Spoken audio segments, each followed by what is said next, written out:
Hello, আসসালামু আলাইকুম everyone. অবশেষে চালু হলো মালয়েশিয়া কলিং ভিসা। হ্যাঁ, ঠিক শুনেছেন। অবশেষে চালু হয়েছে মালয়েশিয়া কলিং ভিসা। তো আজকে আমি বিস্তারিত বলবো কোন, কোন রিক্রুটিং এজেন্সি এবং কোন, কোন মেডিকেল সেন্টার আ আ অন্তর্ভুক্ত হয়েছে এইটার বিষয়ে।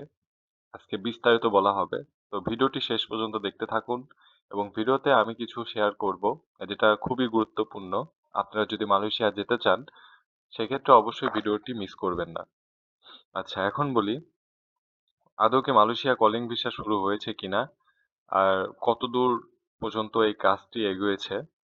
প্লাস কলিং ভিসা এই মাসে যে কলিং ভিসা খোলার জন্য মালয়েশিয়া থেকে যে প্রতিনিধি দল আসার কথা ছিল, তারা কোথায়? তারা এখনো আসলো না কেন? এই বিষয় নিয়েও কথা বলব। তো মূলত কথা হচ্ছে যে আমাদের বাংলাদেশের সরকার এবং বাংলাদেশের মন্ত্রী মহোদয়গণ তারা চাচ্ছে যে মালয়েশিয়া কর্মী পাঠানোর জন্য স্বচ্ছতাবোধ এবং আ এদের যে জালিয়াতি বা আদমের যেসব বিগত দিনগুলায় মামলা ছিল এগুলা যাতে স্বচ্ছতাভাবে কমডি পা আ কো আম কমরি পাঠা সরি, যাতে পাঠাইতে পারে কর্মী সেদিকে খেয়াল রাখছে।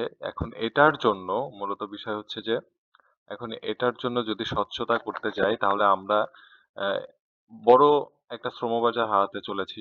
অলরেডি হারিয়ে ফেলবো। যদি এই স্বচ্ছতা করতে, করতে যদি দিন চলে যায় তাহলে আমরা এই শ্রমবাজারটি ধরে রাখতে পারবো না। আসলে এখন পর্যন্ত মালয়েশিয়া কলিং ভিসা চালু হয়নি। কলিং ভিসা চালু হয়েছে মেডিকেল এবং রিক্রুটিং এজেন্সির তালিকা কোনো কিছুই প্রকাশ হয়নি।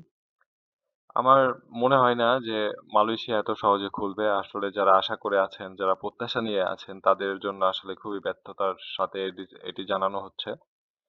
যে মালয়েশিয়া যে যাই বলুক অনেক ইউটিউবার অনেক কিছুই বলে, অনেক এজেন্সির লোক অনেক কিছুই বলে। আমি এজেন্সিও না, আমি ইউটিউবার না, আমিও একজন কর্মী। তো সেক্ষেত্রে আমি বলতে চাই যে মালয়েশিয়া কলিং ভিসা এত সহজে খুলছে না। আপনারা যেটা আশা করেছিলেন বা খুব দ্রুত খুলবে, খুব দ্রুত অচিরেই মালয়েশিয়া কলিং ভিসা হবে, কোনো কিছুই হবে না। এটা খুলতে, খুলতে এখনো ৬ মাস, ৭ মাস এরকম সময় লাগবে।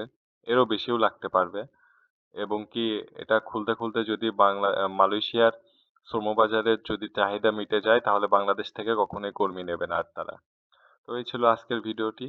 দেখা হচ্ছে নতুন কোনো এক ভিডিওতে। খোদা হাফেজ।